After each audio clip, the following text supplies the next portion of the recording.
والصلاة والسلام على أشرف الأنبياء والمرسلين خاتم النبيين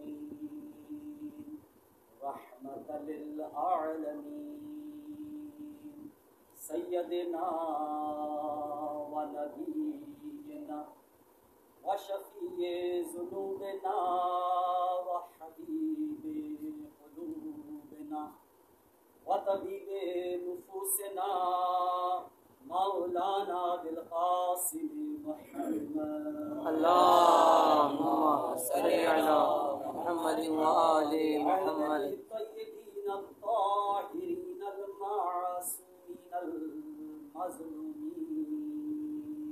واللعنة الله على أعدائهم أجمعين. أما بعد فقد قال رسول الله صلى الله عليه وآله وسلم إني تارك فيكم الثقلين كتاب الله وهجرتي أهل بيتي وإن تمسكتم بهما لن تضلوا بعدي. اللهم صل على محمد وآل محمد.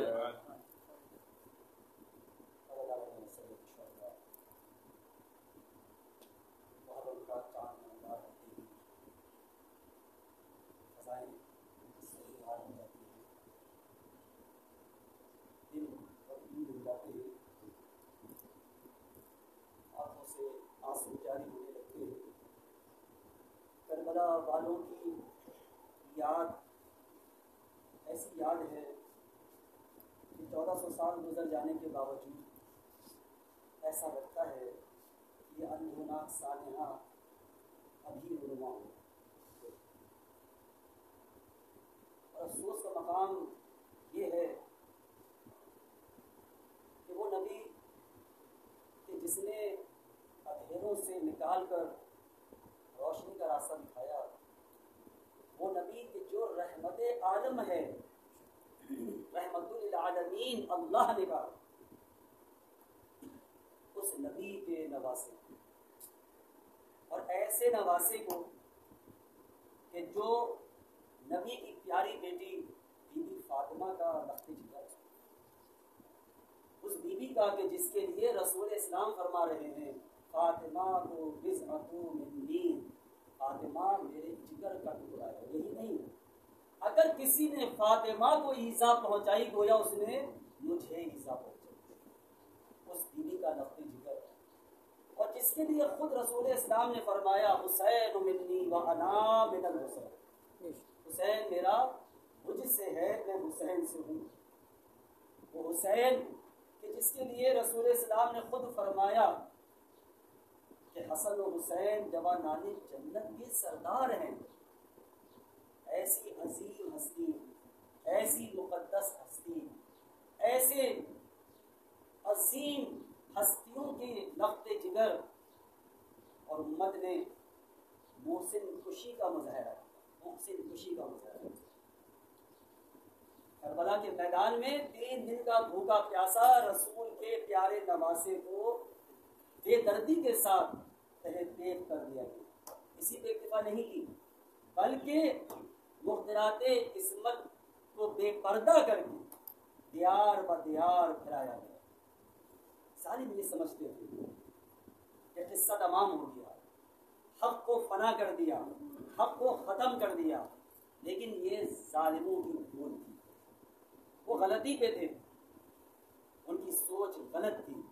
میرے مولا حسین نے دین اسلام کی بقا کی خاطر اپنے اہل و عیال کی عظیم قربانی پیش کر کے اور اپنے پاک خون سے اسلام کے اس پودے کو کہ جو مرجھا رہا تھا سینچ کر ایسا جوان کیا، ایسا اسے پھلا پھول دیا کہ اب صبح قیامت تک اس کی روشنی سارے جہان کو روشن کرتی ہے. بے شک بے شک. اس موقع پر اسی مناسبت سے نیر اسدی شاعر اہل بیت مرحوم کی 4 مصرے آپ کی خدمت میں پیش کرنا چاہوں گا. ایک بار مل کے درود بھیجیے گا. اللہم محمد وآل محمد ذکر شبیر سے ایک بار پھر درود بھیجیے محمد اللہم صلی علی محمد وآل ذکر شبیر محمد سے روشن ہے ہدایت کا چراغ.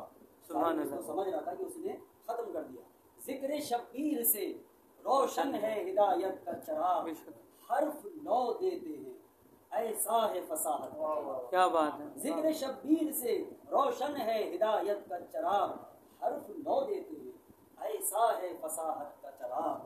بھائی روشنی فکر کی ذہنوں پہ اثر کرتی ہے, روشنی فکر کی ذہنوں پہ اثر کرتی ہے, کربلا حرف کی صورت میں سفر کرتی ہے. سبحان اللہ. محمد اللہم صلی علی محمد وآل محمد. تھوڑا سا جو اثر نظر آ رہا ہے یہ ہمارے کے الیکٹرک والے سے ذمہ دار ہیں. رات کی نیند بھی حرام ہوئی ہے اور دن کا سکون بھی برباد ہوا ہے. ایک ہاتھ میں بھیجے محمد اللہم صلی علی محمد وآل محمد. جیسا کہ شاعر ربیعت طیب رسوی نے اپنے 4 مصروں میں اس بات کو بڑی عمدہ طریقے سے اجاگر کیا کہ یہ ہدایت کا چراغ ایسا روشن ہوا ہے کہ جو صبح قیامت تک روشنی دیتا رہے گا.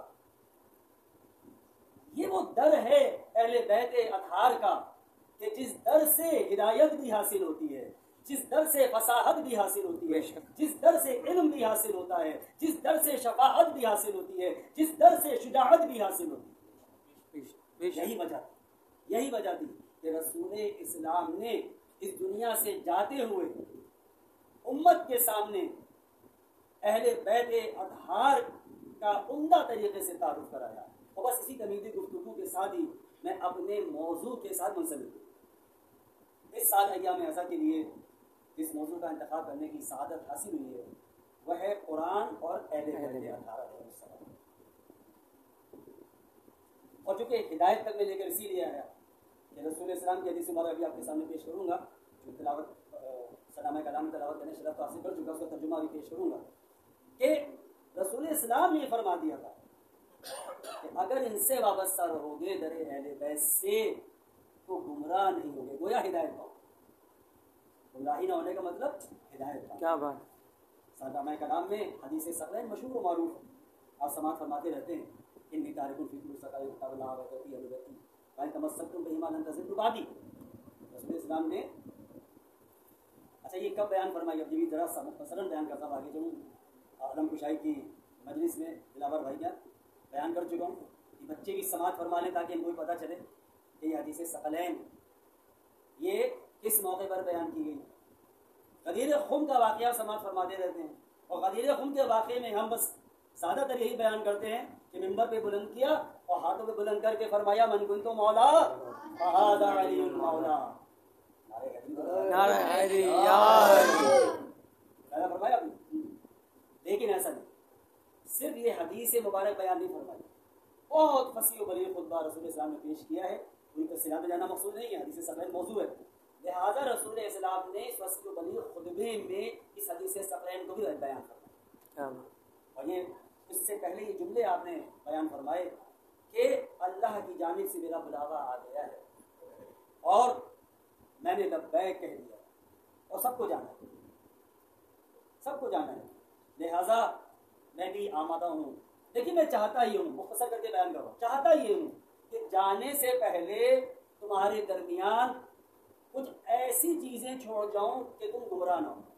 اور وہ کیا ہے؟ انی تارک فیکم ثقلین کتاب اللہ و عترتی اہل بیتی. دو بھاری چیزیں, ایک اللہ کی کتاب اور دوسری میری عطرت اہل بیت. انشاءاللہ ایسا ایسا سب چیزیں تفصیل سے بیان ہوگی. آج سے یہ بیان کرنا مقصود تھا کہ غدیر خون کے میدان میں رسول اسلام نے یہ حدیث مبارک بیان فرمائی. اگر ان سے وابستہ ہوگے تو یہ بھی فرمایا تو کبھی گمراہ نہیں ہوگے میرے بعد. بہما لن تضلوا بعدی, میرے بعد کبھی گمراہ نہیں ہوگے. شرط صرف اتنی ہے کہ اس دو نکاتی ایجنڈے کو تھام لو, اس کو اپنا لو, اس سے متمسک ہو جاؤ, اس سے توسل اختیار کر لو. ایک قرآن, دوسرے اہل بیت اطہار. اب قرآن بہت واضح ہے, تمام مسلمان بات کرتے ہیں, 73 فرقے سب مانتے ہیں قرآن کو, اور الحمدللہ کم از کم عربی کے اندر تو قرآن ایک ہی ہے. ترجموں میں اختلافات بہت زیادہ، ہر ایک نے اپنی سمجھ کے مطابق، اس لیے کہ دامن اہل بیت سے الگ ہو گئے تھے تو اپنی سمجھ کے مطابق ترجمے کی کوشش کی. جب اپنی سمجھ کے مطابق کریں گے تو یہ ذہن ناقص ہے، یہ ذہن ناقص ہے. قرآن کے لیے کامل ذہن چاہیے، کامل عقل چاہیے، کامل علم چاہیے. اسی لیے تو رسول اسلام نے فرمایا تھا انا مدینۃ العلم وعلی بابہ. سبحان اللہ سبحان اللہ. میں شہر علم ہوں، لہذا اگر قرآن کا علم حاصل کرنا ہے، دنیا کا علم حاصل کرنا ہے، کائنات کا علم حاصل کرنا ہے تو باب علم کا دامن تھامو، در علم سے ہو کر شہر علم میں داخل ہو تو تم کامیاب رہو گے. لیکن چونکہ ایسا نہ کیا، لہٰذا جو عرض کر رہا تھا میں کہ قرآن پر تو اتفاق ہے کم از کم عربی رسم الخط کے لحاظ سے، ایسا کہ اور مزید اس کو وضاحت کروں، عربی رسم الخط کے لحاظ سے استاد محترم تشریف فرمائیں، عربی رسم الخط کے اعتبار سے تو کم از کم مسلمانوں میں اتفاق ہے. اب باقی باتیں انشاءاللہ آگے بیان ہوں گی. لیکن اہل بیت اطہار کے معاملے میں مسلمانوں نے زبردست طریقے سے اختلاف پیدا کیا، خدا نے ایسا کیا اور انہوں نے کیا کہ جو منافقین اسلام میں داخل ہی اس لیے ہوئے تھے کہ اپنے مذموم مقاصد کو پورا کرنا ہے. لہذا اب آج کی حد تک صرف میں بیان کرنا ہے کہ اہل بیت اطہار ہیں کون. ایک گروہ ایسا ہے جو کہتا ہے کہ اہل بیت اطہار سے مراد ازواج مطہرات ہیں، ام المومنین، جتنی ام المومنات ہیں وہ سب اہل بیت اطہار. اور دوسرا گروہ یہ کہتا ہے کہ پنجتن پاک اہل بیت اطہار.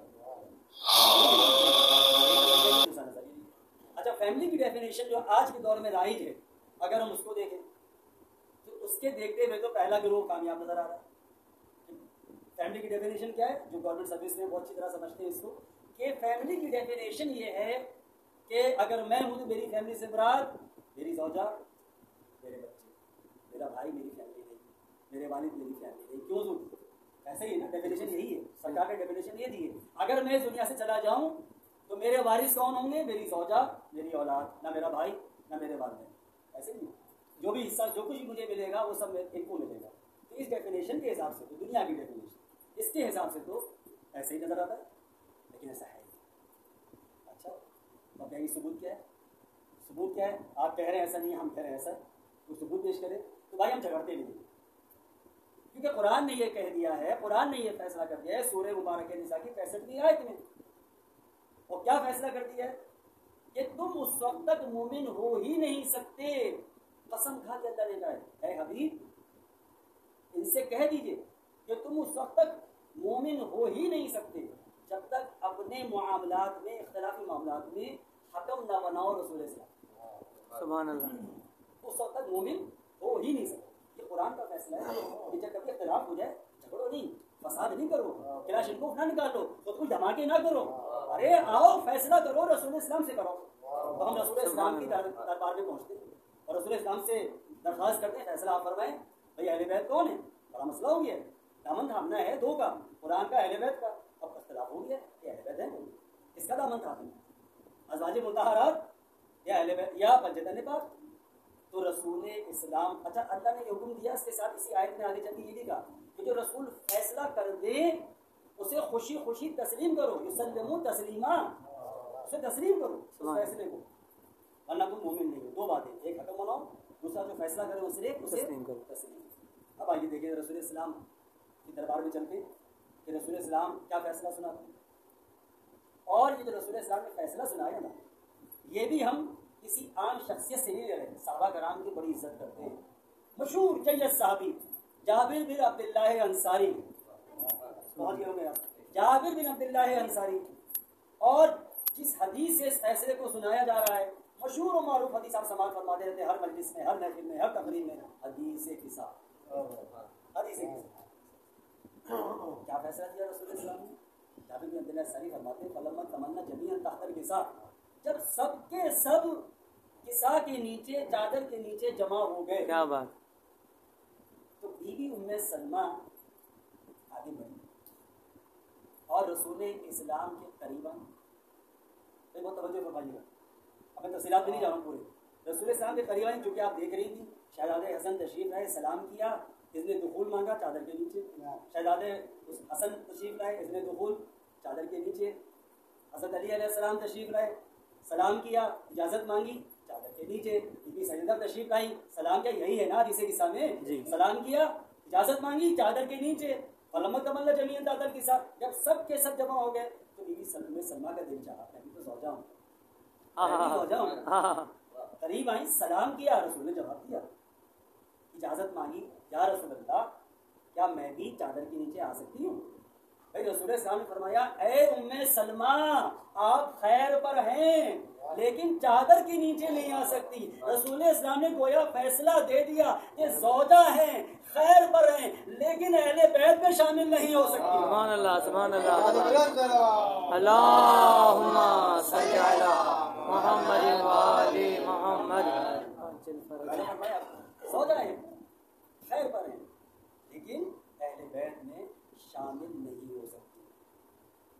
اب دامن وقت تھوڑی سی گنجائش ہے لہٰذا اس فیصلے پر اور آگے بڑھتے ہیں کہ اب رسول اسلام نے اس کے بعد کیا کہا, باقاعدہ اعلان بھی کر دیا. ابھی زوجہ کو منع کر کے دنیا کو بتایا کہ زوجہ ہونا اور ہے, اہل بیت ہونا اور ہے, خیر پہ ہونا اور ہے, اہل بیت ہونا اور ہے. اب اس کے بعد آپ ہیں وَأَوْمَعَ بِيَدِهِ الْيُمْنَىٰ إِلَى السَّمَاءِ, اپنے دونوں دست مبارک کو بلند کیا. وَقَالَ اللَّهُمَّ إِنِّي أَهْلُ بَيْتِي, اے اللہ یہ میرے اہل بیت ہیں, یہ میرے خاص لوگ ہیں, یہ میرے حمایتی ہیں. مل کے درود پڑھیں محمد. اللہم صلی علی محمد وآل محمد. اللہم انا ہؤلاء اہل بیت وخاص یہ میرے اہل بیت. اب آگے تفصیل میں نہیں جا رہا سی اور وضاحت کی فرمائی کہ اہل بیت کی مقام و منزلت کیا ہے, انشاءاللہ کل گفتگو کریں گے. تو لہٰذا جب رسول اسلام نے فرمایا, اب جبریل امین ملائکہ اللہ ملائکہ کو مخاطب کہہ کے سلطانہ سماوات کو مخاطب کہہ کے فرما رہا تھا کہ دیکھو یہ تو ان کی خاطر میں نے پوری تفصیلات دی ہے, اس کائنات کو خلق کیا, یہ وہ سب. تو جبریل امین نے پوچھ لیا, یا رسول اللہ, یا رب ومن تحت الکسا, یا اللہ, یا رب ومن تحت الکسا, یہ کسا کے نیچے چادر کے نیچے کون لوگ ہیں؟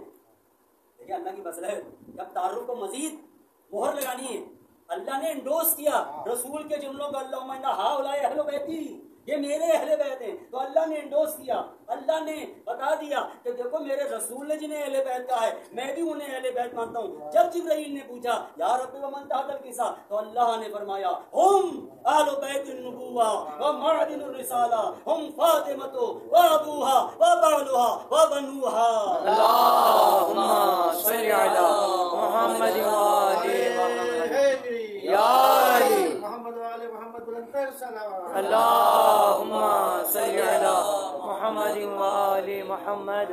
بس آج یہ تک گفتگو کو یہاں پہ تمام کرتے ہیں, کیونکہ 10 مجالس سے انشاءاللہ اس کی گفتگو تسلسل سے آگے بڑھے گی. اللہ کے رسول نے اور اللہ نے اہل بیت اطہار کو پہچانوا دیا, اور امت پہ لازم ہو گیا وَمَن يُطِعِ الرَّسُولَ فَقَدْ أَطَاعَ اللَّهَ, جس نے رسول کی اطاعت کی, سورہ مبارکہ نساء, جس نے رسول کی اطاعت کی گویا اس نے اللہ کی اطاعت کی, یعنی رسول کی اطاعت اللہ کی اطاعت ہے. اور پھر اللہ یہ فرما ہی چکا تھا کہ رسول کو حکم بناؤ اور جو فیصلہ کرے اسے تسلیم کرو, ورنہ مومن نہیں ہو سکتے. ارے جو رسول کے حکم کو نہ مانے, جو اللہ کی کتاب و اہل بیت سے تمسک اختیار نہ کرے, وہ مومن نہیں ہو سکتا. تو امیر المومنین کیسے کہلا سکتا؟ سبحان اللہ, واہ واہ. درود پڑھیں محمد. اللہم صلی علی محمد وآل محمد. بس باتیں گفتگو انشاءاللہ کل ہوگی. یہاں سے میں اپنے وسائل دینا چاہوں گا کہ اللہ کے رسول نے اللہ کے رسول اہل بیت اطہار کو پہچانوا دیا ہے اور حکم دیا کہ تمسک اختیار کرو, ورنہ اگر تم تمسک اختیار نہ کیا تو میرے بعد گمراہ ہو جاؤ گے.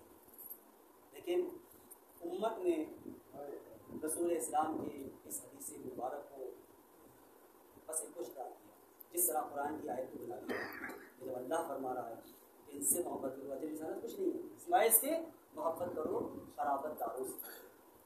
لیکن امت نے محبت کرنا برقرار, اہل بیت اطہار پر وہ ظلم ستم ڈھائے ہیں کہ بعد رسول چاہنے والی بیٹی, کہ جس کے لیے رسول فرما رہے تھے, میں نے آغاز گفتگو میں جملہ عرض کیا تھا کہ فاطمہ میرے جگر کا ٹکڑا ہے, جس نے اسے ایذا پہنچائی اس نے مجھے ایذا پہنچائی. امت نے یہ بھی خیال نہ کیا کہ فاطمہ کو ایذا پہنچانا رسول کو ایذا پہنچانا ہے. اور یہی نہیں, بی بی سیدہ کے بعد یہ سلسلہ ظلم کا جاری رہا. کربلا میں تو ایک در جلا تھا. کربلا میں تو وہ اس در کے بعد کئی در جل گئے.